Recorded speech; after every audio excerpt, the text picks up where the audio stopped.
Summer 1998, Mount Shasta, Northern California. 7 soldiers. Simple training maps, compasses, 2 nights in the pines. I was the sergeant. First, the birds went dead quiet. Then we found claw marks higher than any man. Our radio clicked like glass. Fog came in thick. Yellow-green eyes stared from the tree line. We fired. Something moved faster than people. By morning, gear was slashed, rifles scattered, men gone. The report said training accident. I was there. It wasn't that. You want the real story? So before we continue, please make sure to like and subscribe to support the channel and comment down below where you're watching from. Thanks. I am going to tell you what happened in the summer of 1998. Northern California. Mount Shasta. You can call me Reeves. Sergeant then. 4 years in, squared away. Just enough rank to make promises I could not keep. We were a small training detachment from a bigger outfit down south. A handful of us pulled off the line and sent to the woods to tune up land nav and survival.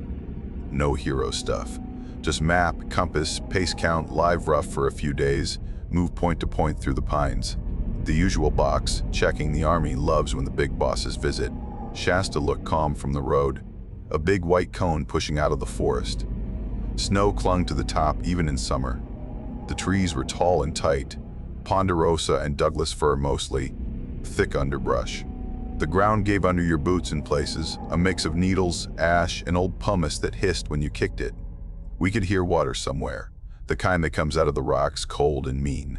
Weather up there turned on a dime. Morning felt like you could burn your sleeves off. Afternoon dragged fog down the slopes like wet sheets. Evenings dropped the floor out of the air. 1 minute sweat. Next minute you see your breath. The mountain did not care how your day was going. We trucked up on a Monday. 2 old green trucks. Gear piled high. We got dropped on a forest road and hoofed the rest. Our op area sat east of the big white peak, below tree line. No towns close, though you could see a few cabins out by the highway if you climbed a ridge. We were legal, permits squared away. A ranger gave us a paper map, shook my hand and said, "Keep your guys out of the lava tubes. Folks get cute and disappear." I said Roger like I always do when a civilian tells me the obvious and then gives me the thing I actually needed. The paper map was good, contours tight, named creeks, a dotted line where a trail used to be before winter took it. We were 7. I can still see each face in the firelight. Corporal James Torres, Jimmy my talker, could not shut up if you paid him, but quick with a joke that cut the tension in half. Good at reading people, good at reading me, which I did not always like. Specialist Andrew Cole, outdoor guy. Grew up in Oregon, he said. He carried himself like a dude who trusted trees more than buildings. Quiet, knew knots I'd never seen. Private Marcus Hill, fresh from the Midwest. Farm kid, soft voice, hands that looked like he had put fence posts in frozen ground. Always 1 step behind until he didn't need to be. 2 more specialists, Booth and Wyatt. Booth shot expert and rubbed it in. Wyatt was our medic, skinny, hard face, a smoker, chewed spearmint when he couldn't smoke. And Private First Class Laird. Big feet, big heart, big laugh that bounced off cedar trunks. Chain of command went through me. Our butter bar stayed back at the company, happy to let us do grown-up stuff while he tried to make his spreadsheet make sense. I called Top before we lost service. Told him we were moving in to start the lanes. He said, "Don't let the hippies feed your men weird mushrooms," and hung up. We set a base camp below a low ridge that looked west toward the peak. Not too close, enough to see it snag the clouds and spit them out as fog. We pitched 2 small tents for the gear and slept in our bags outside because the ground smelled like pitch and cold dirt and it felt right. The air carried the clean burn of pine sap and the faint sour of old volcanic stuff. We set a fire ring from rocks, cleared duff in a circle, because the forest up there will flash like a dry beard if you're stupid. We kept it tight and low. We ran radio checks. 2 handhelds. Long whip antennas taped up so they wouldn't snap in the brush. 24-hour watch schedule. 2-hour blocks at night. Compass checks. Pace count beads. I hate those damn beads. They work, but they turn grown men into kids counting strings. Still, I had them on my ruck strap like everyone else. I showed Hill how to run his pace count on even ground, and then in the thick stuff. He nodded like a guy trying not to mess up the first time anyone trusted him with something. We did the walkthrough on the points. I'd marked them on the paper map and our little training map we'd copied by hand. Old school, no fancy GPS. 1998 had tech, sure, but in the field you used a compass you could drop on a rock and still trust. The plan was simple. Day 1 and 2, we'd move to short points and back. Day 3, a longer leg across a saddle to a creek and up a spur. Basic, good reps. We ate MREs on the first night. I remember the menu because Torres swapped me his chili for my spaghetti and he crowed when he got the peanut butter. "You know what you can do with this," he said. "You mix the coffee and the creamer, add the peanut butter, make a paste." "I call it Ranger fudge," he grinned. Hill looked at me like, "Is that legal?" I shrugged. "If you can choke it down, it's legal." Booth tried to light a spoon on fire just to see if it would melt. It did. Wyatt slapped his hand with the spoon and told him to stop being a jackass near the radio. Night came quick under the trees. Sunset went from gold to pewter to black like someone dimmed a light with a broken switch. The cold sank in. We could hear the mountain groan like a ship as the heat bled out of rock. We passed around a metal cup of something hot. Not coffee. Not tea. Some brown sludge Wyatt swore would keep you awake and clean your blood. It tasted like old pennies and bark. I drank it anyway. Soldiers are not picky when the night gets long. We passed stories. Torres went on about a girl in Redding who had a tattoo of a lighthouse that pointed north no matter which way she stood. Cole said a coyote had followed him once for 3 miles and never blinked. Hill told us his granddad kept a shotgun loaded by the back door for weather. When we asked what that meant, he said, "The kind of storm you can't see coming." He smiled, but not with his eyes. I checked the map by firelight and then by red lens. The contour lines around our lane wrinkled tight and then spread out near the creek. A good place to teach bearing, a bad place to get cocky. The ridgeline ran like the back of a sleeping dog. We'd use that back to anchor our movement, hit the creek, climb the spur, and drop into camp again. The math on the distances sat in my head like I'd stamped it there. I felt good. The men were loose. The gear looked squared away. The mountain sat there like an old man pretending he was asleep. First watch went to Laird and Hill. They sat shoulder to shoulder on a log, rifles across their knees, radios turned low. The rest of us rolled into bags with our boots loose but still on. That is how you sleep when you might need to move in seconds. I stared at the glow of the coals, listening to the small sounds, ticks in size, someone's breath snoring and then catching, a branch popping in the cold. Nothing special, just another night under the canopy. If I had known what that mountain wanted from us, I would have kept the trucks running. I did not, so I slept. Morning ran clean and bright. We ate, we pissed, we did all the normal body stuff men do with no privacy. We laughed at Booth because he got sap in his hair. We packed light for the first loop. Day packs, canteens, ponchos rolled tight on top. The sky was pale blue, hazy near the top of the mountain like someone had smeared chalk around it. We moved out on a line. I took point, Torres on my right, Cole behind me, the rest spaced like we'd been taught. Boots quiet. Radios check, heads on a swivel. Only sound our steps and a woodpecker beating hell out of a snag somewhere to our left. We cut the first point easy. The old trail looked like a scar through the salal. Deer prints pressed deep into wet spots. A coyote track laced over them. I said, "Don't get cute with the animals, boys. They live here, we don't." We hit a clearing where sun made the needles glow. The view opened just enough to see the white top of Shasta leaning over us. It looked close and far at the same time. That is a mountain trick. You never know how big it is until it stands up. We worked the grid like we were supposed to. Pace, azimuth, check, recalibrate. Never trust one leg. Always confirm with terrain. Cole moved like he had elastic in his knees. He'd step, glance, never wasting a word. Hill counted beads and breathed loud through his nose, anxious to do it right. Torres joked about bears with maps and how they probably had better pace counts because they had 4 legs to mess with you. Wyatt lit a cigarette and then put it out after one drag, like he wanted to taste home and then remember he was not there. By late morning, we had hit 3 points and felt good.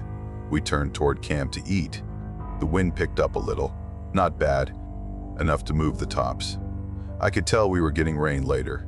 The mountain held that kind of pressure in the air right before it let go.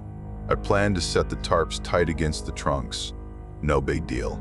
Weather was part of the training. Men learn more when they are wet and grumpy. It strips off the fake. We swung through a shallow draw clogged with alder. The ground felt springy. Our boots sank an inch and came up with a sucking sound. The trees creaked. The smell of wet dirt rose up cold and sweet. We climbed the far side and dropped back toward camp. I could smell our smoke before I saw our fire ring. That is how I knew the wind had shifted. It pushed smell down into the trees like a broom. Everything was fine. Boring even. That was the point. Training is supposed to be boring, so war does not kill you when it surprises you. We ate. We joked. I told Torres to quit acting like a clown around hill when the kid was trying to eat. He said, "Top, you wound me." He always called me Top in the field. It made me mad and then not mad, like he did it to keep me loose too.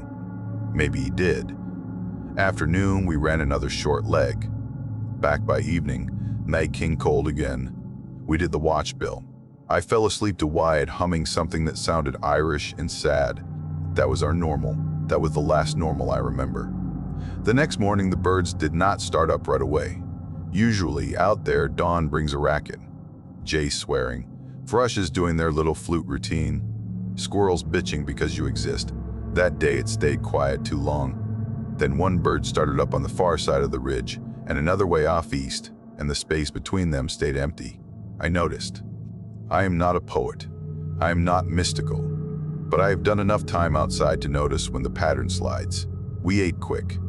I found fresh scratches on a fir trunk behind camp, not bear. I have seen bear sign. Bears rake bark with a casual swipe and leave hair in the sap. This looked like someone took a set of chisels and went up and down clean, cutting long marks into the living wood higher than I could reach. I measured against my own height and I am not short. I stood on my toes, reached up, still a foot shy. Cole ran his finger along one gouge and hissed. Sap bled out slow and sticky. He wiped his finger on his trouser leg and didn't say anything. Torres made a Bigfoot crack because of course he did. He came by in the night, he said, waggling his fingers. Wanted some of Booth's hair gel, couldn't find any. Tragic. Booth told him to eat rocks. Wyatt shrugged and said, bears climb. You've seen them. They stick their claws in and up they go. But he did not believe it. I could hear that in his voice. We moved out for the long leg. Sky hazy, sun asmear. The mountain sat fat and dumb in the distance like a big dog asleep on a porch. We cut through lodgepole stands so tight you had to turn sideways with the ruck to squeeze. Needles brushed our faces. Every step felt like you were pushing past 1,000 little hands. In the still spots I could hear water underground, a low hiss like breath in a pipe. Half a mile in we heard something call. Not a coyote, not a bird I knew. A long syllable, then an ugly click at the end, like someone trying to mimic an animal and failing. It came from low, then from mid-slope, then from behind us. The hair on my arm stood up. I told myself it was the wind through a hollow or a bird I did not recognize. It is funny what your head will do to protect your calm. It wraps stupid around you like a blanket. Hill slowed. "Sergeant, you hear that?" he said. His eyes looked big in his face. I heard something like that when I was a kid. Mr. Dalton said there were things in the woods out by Shasta that weren't animals. He said to leave milk for them and they won't pull your calves apart. Torres snorted. Milk? We got peanut butter and coffee. Think they take Ranger Fudge as tribute? Knock it off, I said. Stay tight. Don't chase sounds. We reached a saddle. Good view. The forest dropped away and rose again in waves. Far down, a slash of light marked a creek. The air sat strange there. No bugs, no gnats in the teeth, no buzz. Even the breeze felt slow. Cole squatted and studied the ground like the dirt might give him advice. He tilted his head like he was listening to something talk. Then he shook it off and said, "We move." By mid-afternoon, the silence had gotten inside the guys. You could tell. Jokes dried up, breathing turned shallow. Roots fell wrong, like each man was trying to step quiet without admitting he was doing it. We found another tree with scratches. Higher, cleaner cuts. Fresh sap bleeding. A trail of pitch-drop scab darted down the trunk. We made camp early. I did not like the idea of cutting through the thick stuff in that quiet with fog coming. We had water. We had food. We set the tarps tighter this time, low against the trunks, windward side staked with thick stakes we cut from green wood. I checked the perimeter, found nothing but those weird marks. No scat, no hair, no bear sign, no elk. It felt off. It felt off. Not just empty. Cleaned out. Dark came. The fire looked smaller. The shadows stood closer to the ring. We ate by habit. My mouth moved. My stomach did what it was supposed to do. None of it felt like eating. Something circled the tree line around dusk. Not footsteps. Not how a person walks. Too smooth. Too steady. The sound of weight placed and then not. We all heard it. We looked at one another and pretended we didn't. Hill stared into the trees like a dog trying to decide if the mailman is a threat. Torres tried a joke, and halfway through forgot the punchline. I took first watch with Cole. We sat quiet. The radio hissed in my lap. I keyed it to check with the second set near Wyatt. The squelch broke fine. Then a little click, like someone tapped the glass with a fingernail, slid across the frequency and out. I frowned. Tapped the handset. Tried again. The click came back, longer this time, like a row of taps cut off. Then everything went normal. I did not like it. The hell is that? Cole asked. Atmospherics, I said. I hate that word. It covers a lot of stupid. He nodded once and went back to watching the trees. That night, it felt like the forest was holding its breath, waiting for us to move first. Sometime past midnight, Cole nudged me hard in the shoulder. I had drifted on watch. It happens. You close one eye and the mountain slips inside your skull and pulls you under for a minute. He whispered, eyes. I blinked. Then I saw them. Low in the trees at our 10 o'clock. 2 pale points. Not bright. Not like a headlamp. Just reflective. Yellow-green, like wet stones catching a bit of firelight. They moved once, a small glide left, a small glide right, then held. Deer? I said, even though deer eyes don't sit like that. Deer blink. They bob. They show you their ears. No, Cole said. I brought the rifle up slow. Safety clicked like a hammer in a quiet church. The eyes vanished. Nothing there. No snap of brush. No thump of hooves. We woke Wyatt and Torres. We swept the perimeter. Nothing. No tracks I could pick up in the dark. No broken twigs. When we circled back, the radio coughed static that tasted like metal on my tongue. Then the little clicks again. Staccato. Like teeth against glass. Wyatt said, "We got a bad squawk?" "Bad air," I said. "Everyone sleeps. We keep it tight." Right before dawn, Booth whispered down the line that he saw a shape slide between 2 trunks. Tall. Looked wrong. He could not swear to it. No one could.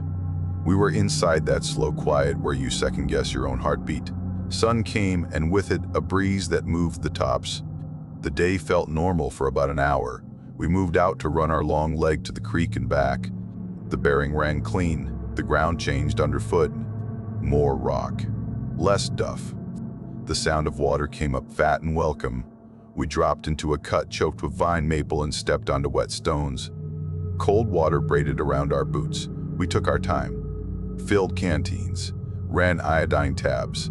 Let the creek song wash the night off our faces. Hill looked upstream and said, "Sergeant, do reptiles live up here?" "Snakes, sure," I said. "Not snakes," he said. Then he clamped his mouth like he'd said something he should not. My uncle told me something about old things. Scales. Eyes that lay flat, not wide like ours. He said they come down when the fog gets thick and they take what they want and the mountain covers their tracks.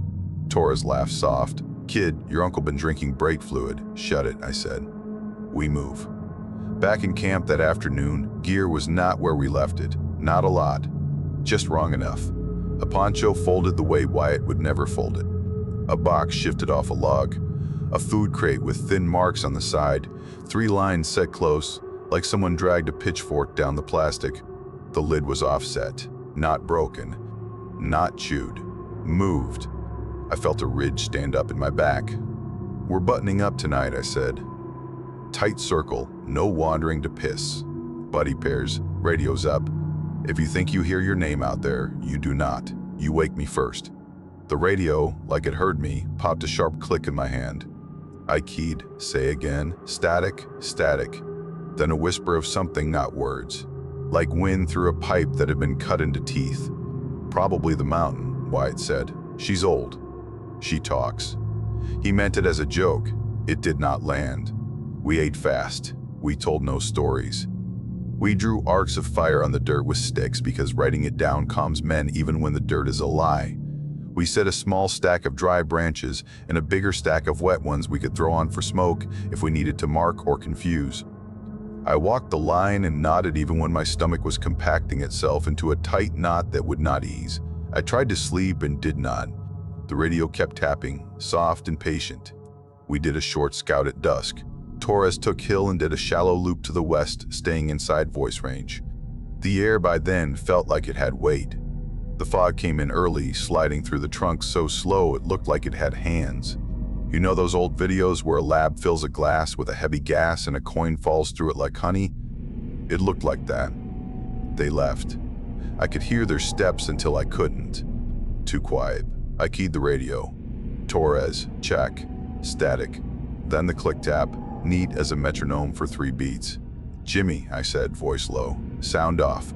Nothing for a long 30 seconds that was probably 10. Then his voice came back tight and low. I'm here. We're coming in. They came in hot, not running. That panicked quick walk where your body wants to sprint but your head remembers how that gets you killed. Hill's face had gone white. Torres looked pissed. He always looks pissed when he's scared. What? I said. Something was on our left the whole time, Torres said. Not far. It would stop when we stopped. It would move when we moved. No footfall. Like it floated. I saw it once when I turned. Tall. Don't say bear. Bears don't move like that. Hill swallowed. It breathed out hissy, he said. Not like a snake. Like a person trying to be a snake. Wyatt said, no more scouts. We hold. We came back to the camp circle and found more marks.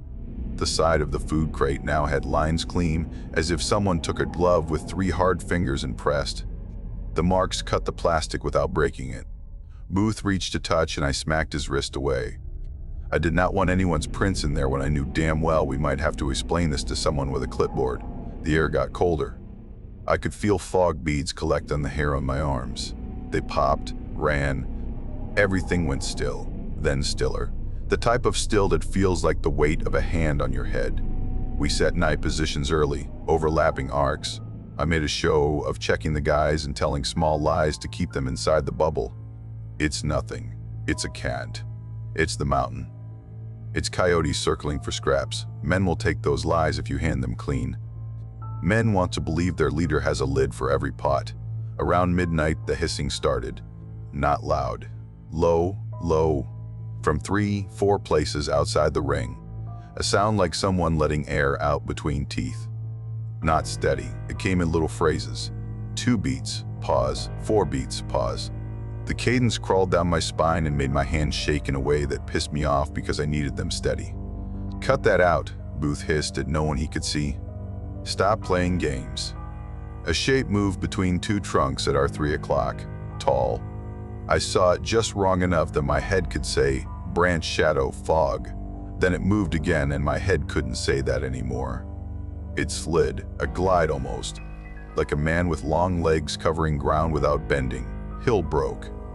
A small whimper ripped out of him like he had tried to swallow it, and it came up raw. He snapped the rifle to his shoulder and fired a single shot into the trees. The muzzle flash lit fog and trunks, and everyone's face for a heartbeat. The shape was gone in the next breath. Cease fire, I hissed, voice low and mean. Do not waste rounds on ghost crap. Think. Silence fell so hard it felt fake. My ears rang from the shot. The forest didn't answer. No birds kicked up. No small animals broke brush. Everything took that bullet and sucked it down and stared back. I looked at my men in the firelight. Wyatt picked a splinter out of his thumb like it had offended him. Torres stared out, jaw set. Booth tried to make his rifle smaller by holding it tighter. Hill breathed in little rabbit gasps, eyes wet, not from tears, just too much air in the wrong place. I said, it's fine, and I knew it was not. Fog took the ground by 2 in the morning, a thick rolling that sat knee-high and curled around logs.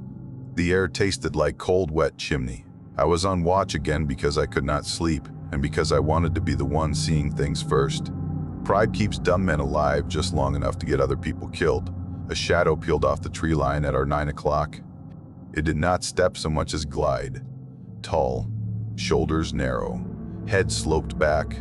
No neck I could see, arms too long. The fog made it soft around the edges, but the outline held. It paused and looked at us, or at me, I am not sure, and its eyes caught the last cold glow and came back as 2 pale coins. Up, I said, quiet and hard. Don't shoot unless I say.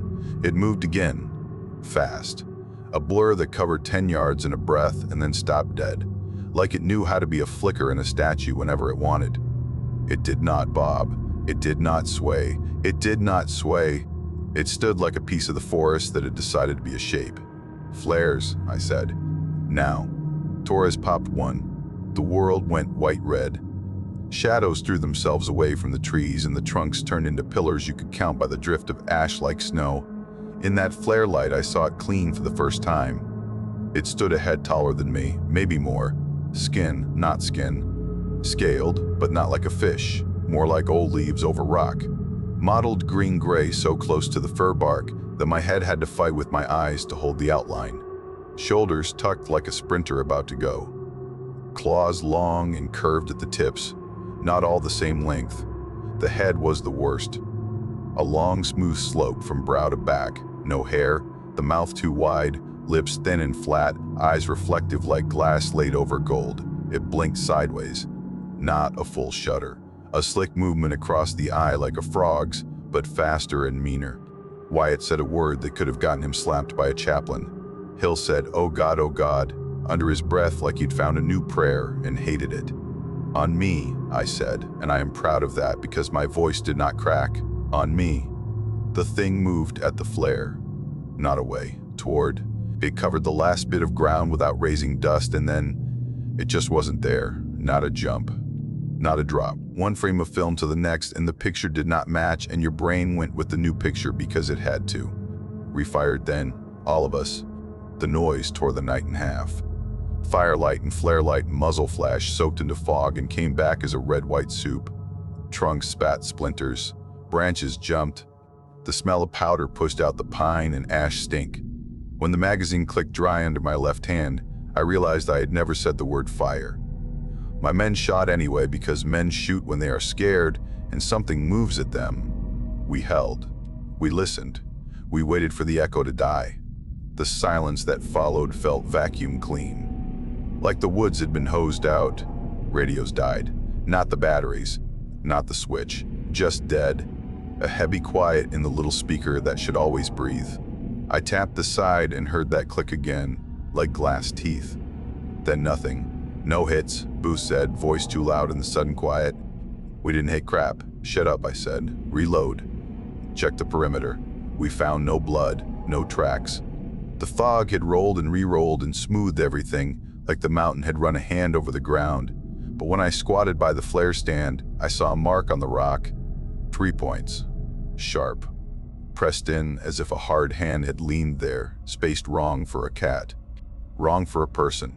Wrong for anything I knew. I cannot tell you what it did to my head. Fear, sure. Sure. That is a word. But also a kind of static that ate edges. The part of you that holds order started losing its grip and then lied about it. I tried to wrap the thing in words like animal or man, and the words slid off. We held until dawn. No more eyes. No more hiss. Just men breathing and the mountain holding us like a closed fist. When light came, it felt mean. It felt mean. We broke camp fast and dirty. No breakfast. No comforts. We were getting off that ridge and down to the trucks, and then farther if I could help it. I told myself it was the weather. I told them the same.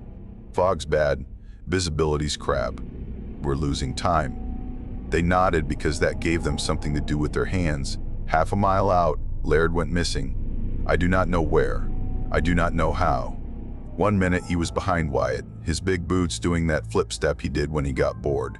The next minute Wyatt turned to ask him for the iodine tabs, and the path was empty behind him, and the brush did not move. We froze. I put my fist up without thinking, and everyone dropped into a crouch like muscle memory still worked when the rules did not. "Laird," I said low. "Sound off." Nothing. Then, farther downhill, a crack of brush, like a foot where no foot should be. We pushed that way, rifles up, spread more than doctrine but less than panic. We found no man. We found his rifle leaned against a cedar like he had put it there to take a piss and stepped away into air. The sling caught on a small branch. That hook had kept it upright. The ground around the tree looked clean. Not smoothed like wind or water. Wiped. That is the word I do not like to use, because it sounds like story talk, but that is how it felt. Like someone cleaned the scene quick. Wyatt said, "No blood." He sounded like he wanted to find blood. Blood is order. Blood means wound. Wound means direction. Hill whispered, "They took him. They're hunting." "Shut your mouth," I said. It came out too hard. He flinched. "We're not splitting," I said. "We move together. We drag every step if we have to." We moved, but the trail moved too. I cannot explain that clean. We did what you do. We held a bearing. We checked terrain. We kept an anchor ridge to our right. The ground said we were going downhill. The compass said we were walking south. We should have hit the old road in an hour. Instead, after 2 hours of hard push, the creek we had crossed yesterday lay in front of us again, the same snag leaning over the same pool, the same piece of blue twine someone had tied on a branch. I picked up the twine to prove the point and my hand shook. "We're looping," Torres said. "No way we're looping. Ridges do this," I lied. "They swing the compass around. Minerals in the rock mess with the needle." "That's iron ore stuff," Wyatt said. "Not here." "Shut up," I said, because I could not afford science wrapped in doubt. "We move." Tracks showed up on the bank. Three-toed, not bird. Not bird. Too big, not human. Not anything I liked. The toes dug deep and then the pressure slid forward, like all the weight came down and pushed. No heel, just front. Claw marks at the ends where something hard had bit deep. The stride changed. Short then long, like it could take small quiet steps, and then lengthen out and cover ground. The track circled our camp footprint from last night in a spiral. Once, twice, 3 times. I do not know why I count that number when I tell this part. It sits in my head like a nail. We moved again. The hissing came back, closer now. Off our left flank, then our right, then behind. When we stopped, it stopped. When we picked up, it started again, like a song played at our pace. I pushed the men into a tighter wedge. I could feel their fear push back down the line like the weight of a pack you did not pack yourself. Hill started to mutter, "They are on us," over and over, breathy. Wyatt slapped him on the helmet. "Breathe, kid," he said. "Just breathe. In 2, out 2. Fog thickened until the trees stood as pale columns, and we were men moving inside a throat. I could see 20 yards, and then not even that. Shadows moved parallel to us, always just inside the curtain. Not one, more than one. The hisses had different pitches. One low, one higher, one with a weird stutter. My head tried to put them in bodies, but the bodies would not hold still long enough to be one thing. We tried to signal with the radio, even though it was a dead brick. I keyed anyway, out of habit or prayer. Static answered. Then, for 1 second, a voice. Not ours. Not ours. Not English. A dry rasp that sounded like someone trying to make shapes with a mouth not built for our sounds. Then silence hard enough to hurt. We made a rally on a stump and pulled in tight. Faces close. I could feel the heat off the men even in that cold. "We will set a short-term perimeter and wait for this to blow," I said. "We are not running blind. We are not losing another man to the trees. We hold. We think. We shoot only if they close." Torres nodded, jaw locked. Cole looked calculated, eye scanning angles. Booth's lips moved as he counted something no one asked him to count. Wyatt checked his bag and pulled a tourniquet like the act of readiness could drag the future onto a different track. Hill shook. Not a lot. A fine tremor like he had a current running through him. I tried to think through the map in my head. The ridges. The creek. The spur. It ran like a film I could not pause. The loops did not make sense. The mountain felt like it had turned around us, and now we walked inside its ribs. Dusk came early in that fog. The light turned dirty. We set our circle in a patch where the ground spread thin and the trunks gave us lanes. I had trip flares in my pack because I am old and I do not trust mountains. We wired them low, strings tight across narrow runs. If a deer tripped one, fine. If not a deer, better. That night I tasted metal in the air like a storm. The hisses moved closer until they sounded like they were just outside the reach of my hand. I said a little out loud, and I know this is weird coming from me, the hard-ass sergeant who thinks prayer is a bad way to plan. I said, not tonight. Not my boys. You had your fun. Not tonight. Maybe it was for the mountain, maybe for the things, maybe for me. The hisses changed, like they heard, and laughed. We set our claymores because we were done being polite, 2 on the likely lanes.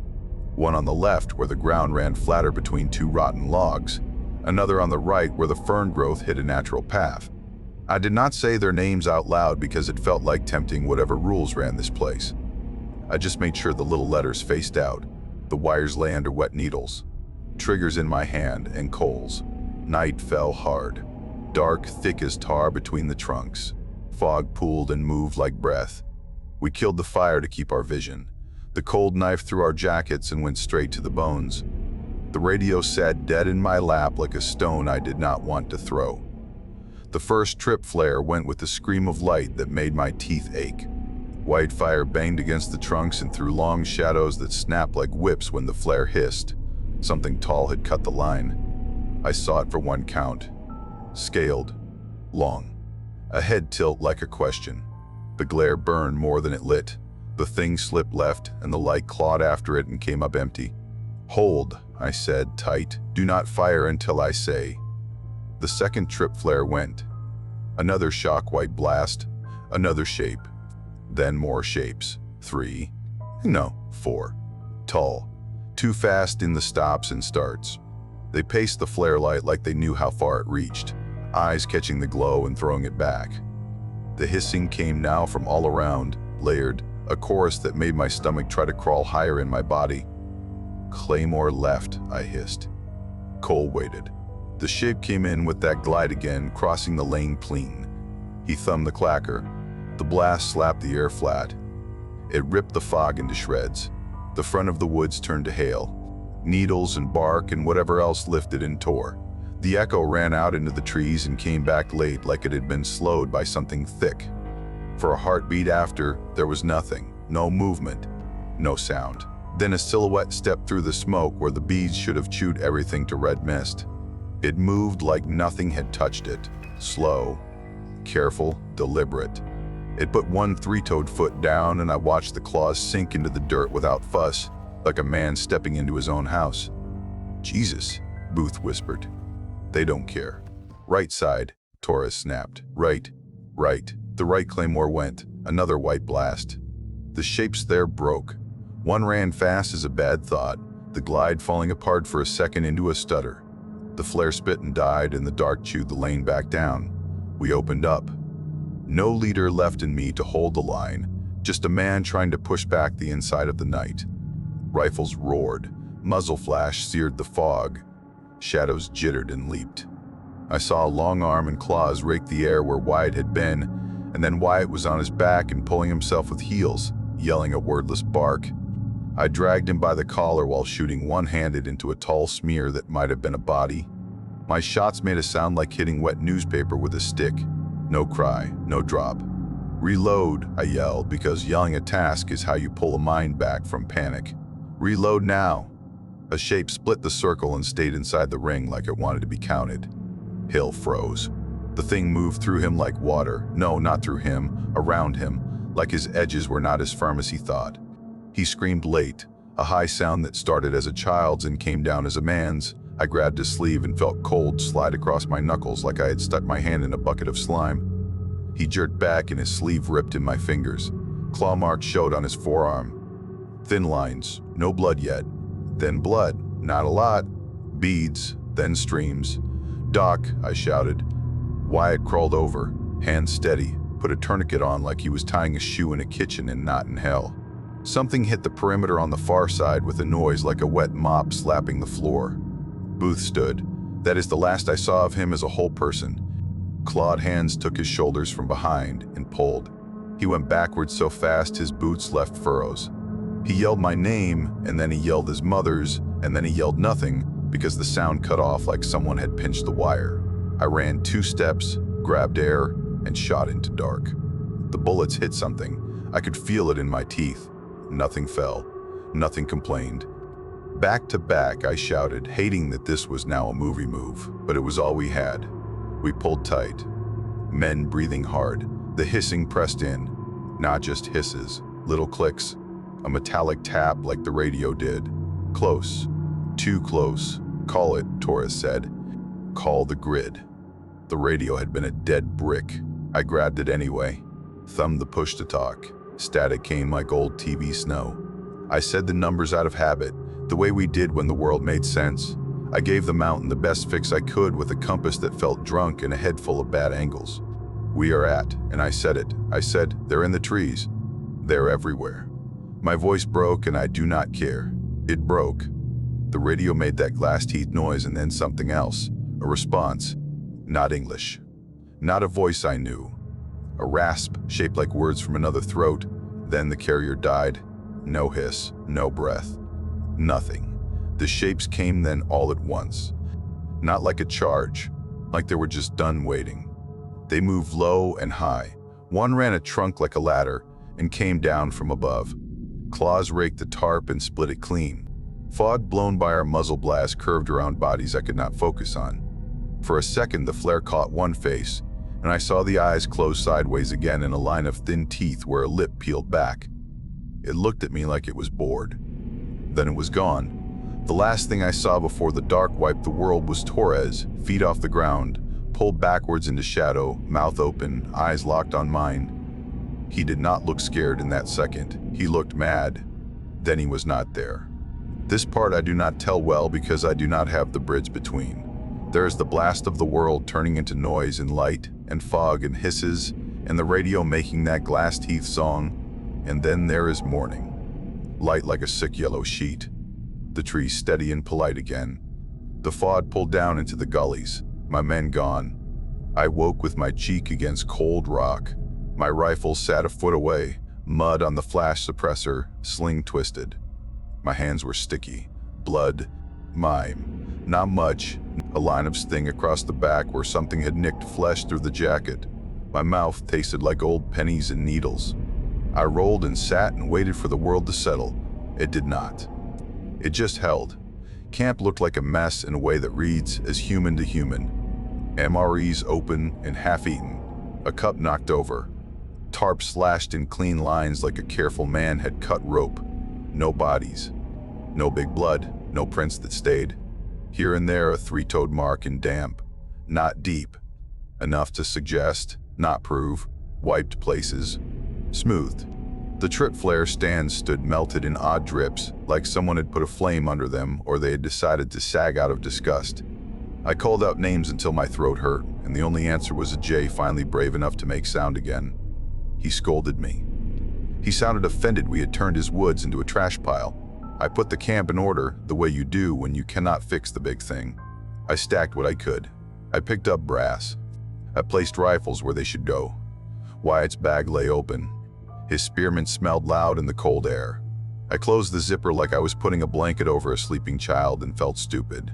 I took the paper map out and looked at it like it might say sorry. It did not. It said the same thing it had said on day one. The creek, the spur, the ridge, the road. I walked out by myself because there wasn't anything else to do. I moved slow so I didn't get cued and break an ankle and die of something dumb like thirst within sight of a highway. The woods felt empty again in a normal way. Birds swore. A squirrel ran up a trunk and flicked his tail. The hiss did not come. The clicks did not dance on the radio because I did not turn the radio on. I did not want to hear that song again. It took me 2 hours to hit the old road. The trucks were where we had left them because of course they were. A Ranger truck sat there too. A woman leaned on the hood drinking coffee from a steel mug. She looked at my face and the cuts in my clothes and the way my hands would not stop moving, and she did not smile. "You by yourself?" she asked. I nodded. My mouth tried to say words and then remembered it had forgotten how speech worked. She said, "We'll call it in." She did not ask for details yet. She drove me down the hill and let me pick at a power bar without having to make eye contact. Sometimes the right kindness is no questions and sugar. The search started that afternoon. Men in orange vests, dogs, radios that worked down on the road, helicopter eyes that skimmed the treetops and looked for the wrong shapes. They walked the grid because that is what you do when the world has rules. They found the camp I had cleaned. They found our prints, light where we had walked when we still thought we were training, and heavy where we had tried to run without running. They found trip flare wire tucked under needles, like harmless snakes. They found a rifle leaned against a cedar. They found claw marks on a crate and told themselves bear. They found no bodies. The official word took shape and hardened like concrete poured into a bureaucrat's mold. Training accident, the battalion commander said to me in a room that smelled like old coffee and military carpet. Poor weather, disorientation. Men lost, presumed. He could not say the word dead with me still breathing in front of him. We'll notify the families. He said that like it was the thing that would cost him sleep. Maybe it was. Maybe he had a heart under the oak leaves on his chest. I have never been good at measuring another man's weight. I wrote statements. I kept the wild parts on a leash. I wrote about fog and losing the trail and freak sounds and the way panic can breed. I did not write lizard. I did not write scales. I did not write eyes that blink sideways. I did not write their hands on my men. I did not write the way the radio spoke back, because that part still wakes me up with my hands clenched and my jaw locked and my teeth aching like I'd bit down on cold iron. The families got the letters, the wives and the mothers and the fathers. I went to 2 funerals that had no bodies. A flag over a box full of air weighs the same as a flag over a body. The preacher stood up and said words that tried to make sense of missing. He did a decent job. People cried in a way that healed some and broke others. I stood and nodded and walked and nodded and then got in my car and turned off the radio because anytime a station lost signal and that static came in, my heart tried to crawl up out of my throat. Rumors grew like mold under a sink. Town folks near the mountain whispered about old things in the trees.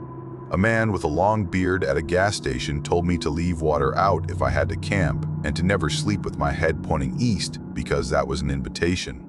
An old woman said her father found 3-toed prints near a spring when she was a girl, and the next day the spring ran brown and stayed that way for a month.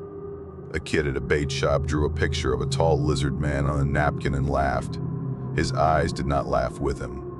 A month later, a search and rescue volunteer who had kept quiet during the official talk found me outside a grocery store. He was not in uniform then. He wore a flannel shirt and had hands that looked like he worked them for real. He said, "I shouldn't." Then he said it anyway. "We saw prints," he said.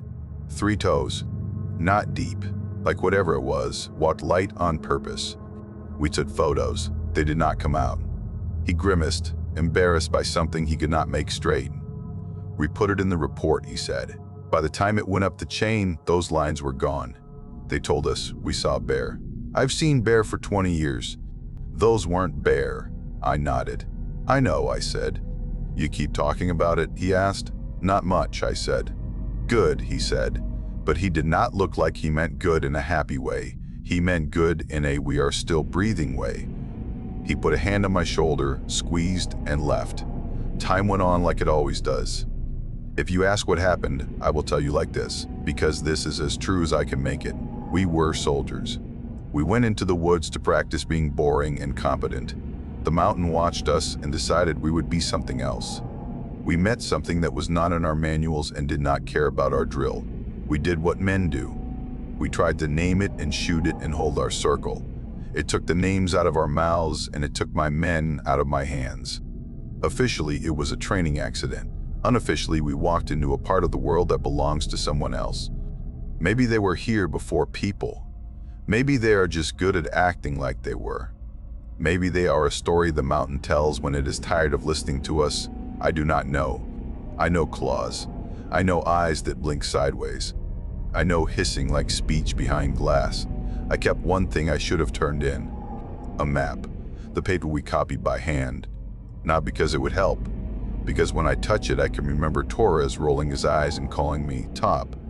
I can remember Wyatt's mint stink and Laird's heavy steps, and Booth counting something stupid. and Cole tying a knot that made me shake my head. I can hold the paper and remember the version of the world where men go into the woods to practice being boring and come out making fun of one another's foot fungus. Some nights I lay that map on the table and trace the route we were supposed to take. I hit the creek and I go up the spur and I drop back into camp in my head. It works on paper every time. That is the trick. On paper, the world holds still. Out there are places where the lines shift and something tall and skilled steps into the space your training leaves open. So that's the end of our video. If you made it this far, make sure to hit like and subscribe. It really helps the channel and it's free. And if you want more terrifying encounters like this one, check out the other videos on screen right now. Thanks for watching and stay safe out there. See you soon.